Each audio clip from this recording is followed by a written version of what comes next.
Malaking pinsala at dagok sa panig ng komunistang teroristang grupo ang naging bunga ng lumiyab na bakbakan sa pagitan ng rebelde at pinagsanib puwersa ng 30th Infantry Battalion at 29th Infantry Battalion sa kagubatang bahagi ng Barangay Hinimbangan, Kitsaraw, Agusan del Norte noong Hulyo 5.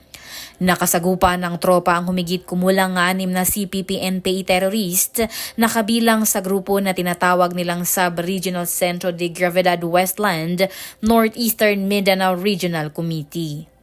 Ang engkwentro ay tumagal ng halos 5 minuto at nagresulta sa pagkakakuha ng M16 rifle na may magazine, isang caliber 45 na may magazine at iba pang mga personal na kagamitan. Ayon kay Brigadier General Arsenio Sadural, commander ng 901st Infantry Brigade, sinubukan ng mga CNTs na bantaan at takutin ang mga sibilyan sa nasabing lugar.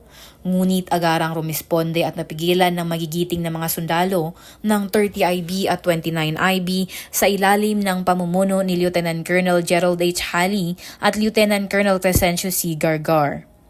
Anya, walang dapat katakutan ng mamamayan ng Agusan del Norte sapagkat ang kasundaluhan ay patuloy na tutugisin ang natitira pang miyembro ng Communist Terrorist Group upang matiyak na mananatiling mapayapa ang probinsya at buong rehiyon.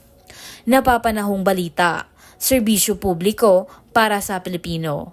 Jay Hapas, 4RD News.